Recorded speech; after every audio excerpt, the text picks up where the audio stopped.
Kita ke informasi pertama, Saudara. Usai memenangi gugatan pra-peradilan, Peggy Setiawan berencana menggugat balik Polda Jawa Barat. Peggy menuntut ganti rugi atas pencemaran nama baik dan kerugian material yang dialaminya selama ditahan sebagai tersangka kasus pembunuhan Vina dan Eki.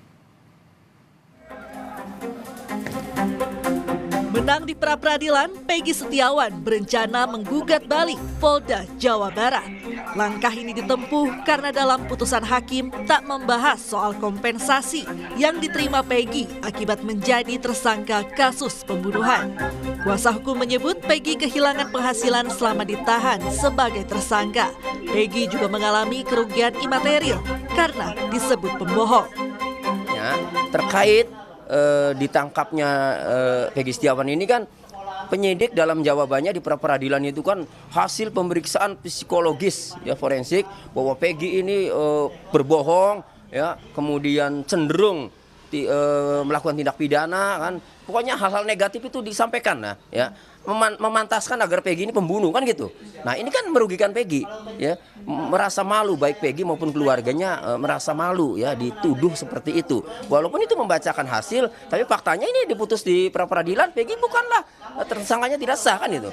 Nah sehingga hal itu bisa kami gugat secara imaterial, bisa tuntut secara imaterial yang besarannya itu nanti akan kami bicarakan.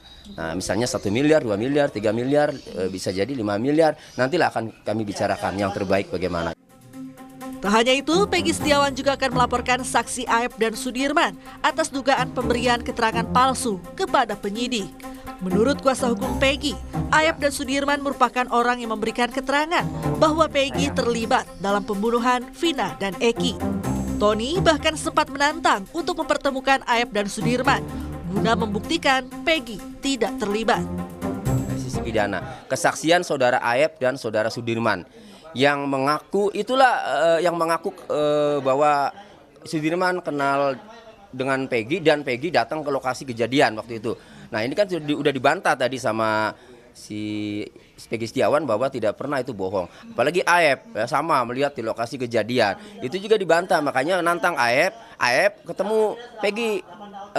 Buktikan kalau Aep itu memang benar-benar melihat. Peggy berani berdebat kan gitu.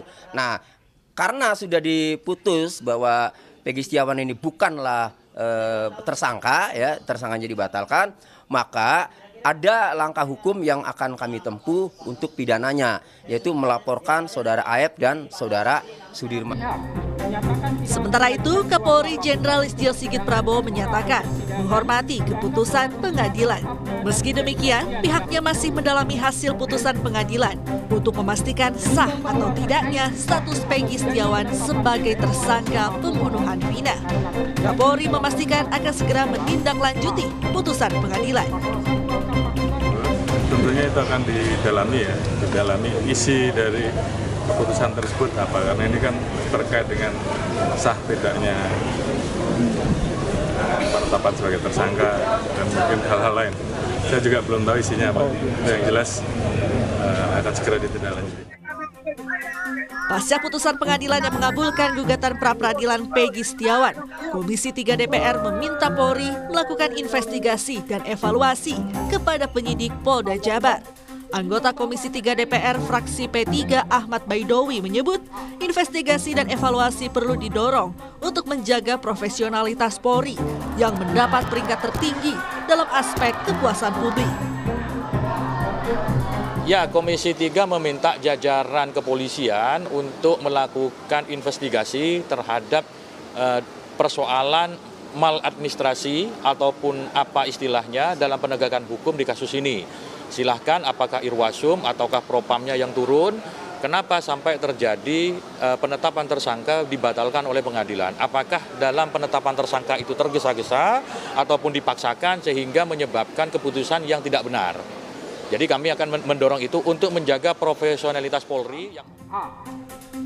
Bebasnya Peggy Setiawan dari rutan Polda Jabar tak serta-merta menghentikan pengungkapan kasus pembunuhan Vina dan Eki. Kini penyidik Polda Jabar dituntut menangkap 3 DPO kasus pembunuhan Vina berdasarkan putusan pengadilan 2016 lalu.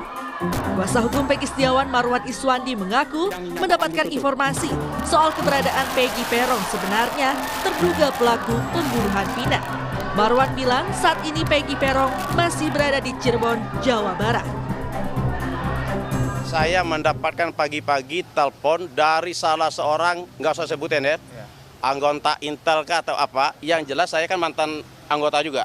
Nah, jadi ada telepon mengatakan, Bang, sebenarnya Bang, si Peggy yang ditangkap itu, menurut informasi bukanlah Peggy Peron. Peggy Peron itu memang ada Bang, tetapi di geng motor. Kak saya bilang, tolong kamu dalami lagi. Tolong dalami, tapi gini Bang, orang ini mereka ini persatuannya mereka kuat Bang. Kuat, tetapi yang jelas itu Peggy Peron itu memang ada. Menurut pengakuan dari orang menelpon saya. Ya ada di seputaran Cirebon itulah. Makanya Usai Peggy Setiawan memenangi gugatan pra-peradilan, kini kinerja penyidik Polda Jabar disorot.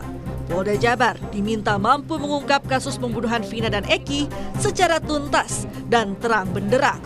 Sementara soal permintaan ganti rugi, merujuk pada PP nomor 92 tahun 2015, besaran nilai ganti rugi korban salah tangkap berkisar Rp500.000 hingga Rp100 juta. Tim Liputan Kompas TV.